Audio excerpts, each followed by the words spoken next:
ظفر بولا، بہت عرصہ پہلے میں لاہور میں رہتا تھا، میرا نام ظفر ہے۔ یہ سن کر وہ نوجوان فوراً کھڑا ہو گیا اور ظفر سے گلے ملا۔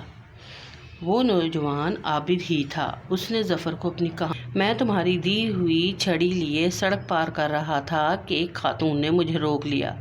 وہ میرے ساتھ گھر تک آئیں اور ابا جان سے بات کرنے کے بعد مجھے اپنے ساتھ لے گئیں۔ وہ خاتون ایک اسکول کی پرنسپل تھیں جہاں نابینا بچوں کو تعلیم دی جاتی تھی۔ انہوں نے مجھے اسکول میں داخل کر لیا اور میں خوب دل لگا کر پڑھنے لگا۔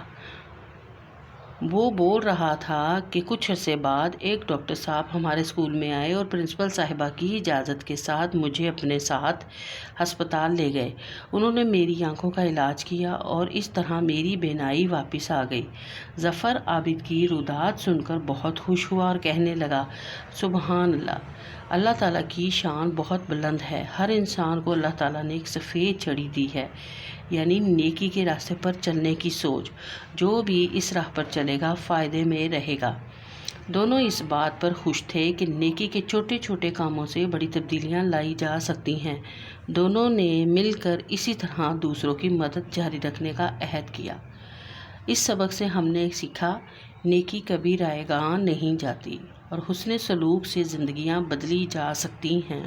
ٹھہریں اور بتائیں، عابد کی بینائی کیوں ختم ہو گئی تھی؟ عابد کی جو بینائی ہے وہ اس کی جو ہے بچپن میں ہی کوئی بیماری ہوئی تھی جس کی وجہ سے اس کی بینائی جو ہے وہ چلی گئی تھی۔ ظفر عابد سے کیوں ہمدردی رکھتا تھا؟ ظفر عابد سے ہمدردی اس لیے رکھتا تھا کیونکہ جب وہ بچے کھیل رہے ہوتے تھے تو وہ پاس بیٹھ کر اپنی انگلیوں کو چٹکھاتا رہتا ہے، یعنی کہ اس کو محسوس ہوتا تھا کہ وہ اپنی اس کمی کو محسوس کرتا ہے۔ سفید چھڑی کون لوگ استعمال کرتے ہیں؟ سفید چھڑی نابینا لوگ استعمال کرتے ہیں۔ عابد کی بینائی واپس کیسے آئی؟ عابد کی بینائی ہسپتال میں علاج کروانے سے واپس آئی۔ مشق شروع کرتے ہیں۔ مشق جو ہے اس میں ہے دیے ہوئے الفاظ کے ہم معنی پہلے سمجھیں گے۔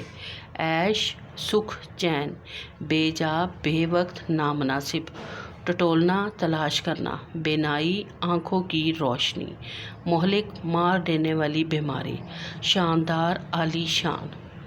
سبق کے مطابق درست جواب کے گرد دائرہ لگائیں۔ بچوں کی عادتیں بگاڑ دیتا ہے ماں باپ کا بے جا ڈانٹنا، لاڈ پیار، غصہ یا حمایت کرنا۔ تو لاڈ پیار۔ کچی بستی میں رہتا تھا ظفر، عابد، امجد یا سفیان؟ تو عابد رہتا تھا۔ ظفر کو انعام کے طور پر پیسے دیے تھے چچا جان نے، ماموں جان نے، تایا جان نے یا بھائی جان نے؟ تو چچا جان نے دیے تھے۔ ظفر نے عابد کے لیے خریدی ایک گھڑی، کتاب، سفید چھڑی یا ٹوپی؟ تو جواب ہے اس کا سفید چھڑی۔ ظفر کے ابا جان کا تبادلہ لاہور سے ہو گیا، کراچی، پشاور، کوئٹہ یا اسلام آباد؟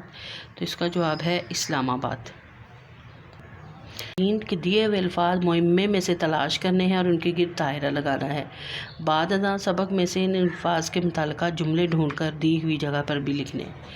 تو یہاں سے آپ نے یہ ڈھونڈنے ہیں لفظ عہد، نوجوان، علاج، اکلوتا، درخواست۔ یہ لفظ اکلوتا ہے، یہ نوجوان، یہ عہد اور یہ درخواست اور یہ علاج ہے۔ اب ان کے جملے اسی کے مطابق سبق سے لیے گئے ہیں۔ ظفر اکلوتا بیٹا تھا۔ نمبر 2 پہ ہے وہ نوجوان عابد تھا۔ نمبر 3 ڈاکٹر نے آنکھوں کا علاج کیا۔ نمبر 4 ظفر نے اپنی اشتہار دیکھ کر درخواست دی۔ ظفر نے اشتہار دیکھ کر اپنی درخواست دی تھی۔ 5 دونوں نے دوسروں کی مدد جاری رکھنے کا عہد کیا۔ دیے ہوئے سوالوں کے جواب لکھیں۔ نمبر 1 سوال ہے کہ سفید چھڑی کس کام آتی ہے؟ سوال نمبر 1 کا جواب ہے کہ سفید چھڑی آنکھوں سے محروم لوگوں کے کام آتی ہے۔ نابینا لوگوں کے ہاتھ میں سفید چھڑی دیکھ کر دوسرے لوگ سڑک پار کرنے یا راستہ طے کرنے میں ان کی جو ہے وہ مدد کرتے ہیں۔ سوال نمبر 2 ہے کہ عابد کی بینائی کس وجہ سے چلی گئی تھی؟ سوال نمبر 2 ہے اس کا جواب ہے کہ 2 برس کی عمر میں ایک مہلک بیماری کی وجہ سے عابد کی بینائی چلی گئی تھی۔ سوال نمبر 3 ہے کہ عابد کو تعلیم کس نے دلوائی اور اس کا کیا فائدہ ہوا؟ سوال نمبر 3 سوال نمبر 3 کا جواب ہے کہ عابد کو ایک اسکول پرنسپل نے تعلیم دلوائی جہاں نابینا بچوں کو تعلیم دی جاتی تھی۔ اسی اسکول میں ایک دن ایک ڈاکٹر صاحب آئے۔ انہوں نے پرنسپل کی اجازت سے عابد کی آنکھوں کا علاج کیا اور عابد کی بینائی لوٹ آئی اور وہ پڑھ لکھ کر بڑا افسر بن گیا۔ سوال نمبر 4 ہے کہ ظفر نے جس حسن سلوک کا مظاہرہ کیا اس کے بارے میں بتائیں۔ سوال نمبر 4 کا جواب ہے کہ ظفر نے اپنے انعام کے پیسوں سے عابد کو ایک سفید چھڑی خرید کر دی، جسے پا کر عابد بہت خوش ہوا تھا۔ سوال نمبر 5 ہے کہ اگر آپ ظفر کی جگہ ہوتے تو عابد کی مدد کیسے کرتے؟ سوال نمبر جو 5 ہے اس کا جواب ہے کہ اگر میں ظفر کی جگہ ہوتا تو عابد کی مدد ایسے ہی کرتا جیسا کہ ظفر نے کی۔ جملے غور سے پڑھیں۔ اگر بارش نہ ہوئی تو میں آؤں گا، جو نہاری کھائے گا سو یاد رکھے گا۔ اگرچہ اس نے محنت کی مگر وہ کامیاب نہ ہو سکا۔ اوپر دیے ہوئے جملوں میں خط کشیدہ حروف اگر، جو، اگرچہ ایسے حروف ہیں جو شرط کو ظاہر کرتے ہیں، اسی لیے انہیں حروف شرط کہتے ہیں۔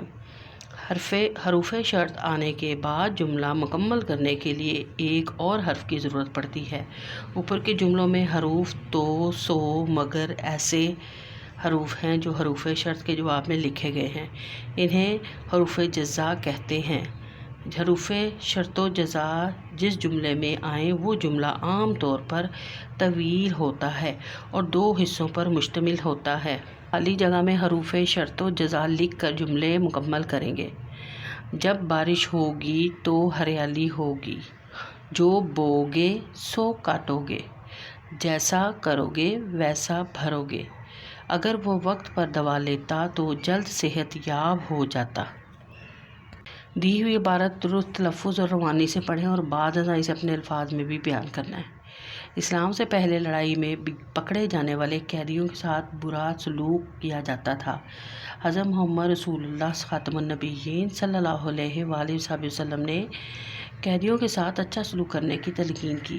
مسلمانوں نے بدر کی لڑائی میں کچھ کافروں کو پکڑ لیا۔ آپ صلی اللہ علیہ وآلہ وسلم نے صحابہ کرام رضی اللہ عنہم کو تاکید کی کہ قیدیوں کا خاص خیال رکھا جائے۔ چنانچہ صحابہ کرام رضی اللہ عنہم خود بھوکے رہتے یا کھجوریں کھا کر گزارا کر لیتے، لیکن قیدیوں کو اچھے سے اچھا کھانا فراہم کرتے۔ ان قیدیوں کے ہاتھ پاؤں رسیوں میں جکڑ دیے گئے تھے، جس کی وجہ سے وہ در سے کراہنے لگے۔ ان کی آوازیں سن کر آپ صلی اللہ علیہ وآلہ وسلم بے قرار ہو گئے۔ صحابہ کرام رضی اللہ عنہم سمجھ گئے کہ آپ صلی اللہ علیہ وآلہ وسلم قیدیوں کی تکلیف کی وجہ سے بے چین ہیں۔ چنانچہ انہوں نے قیدیوں کی رسیوں کی گرہیں ڈھیلی کر دیں۔ قیدیوں کو سکون ملا تو آپ صلی اللہ علیہ وآلہ وسلم کی بے چینی بھی دور ہو گئی۔ آپ پڑھیں گے اور پھر آپ اپنے الفاظ میں اس کو بیان کریں گے کہ آپ کو کیا سمجھ آئی اس پیراگراف کی۔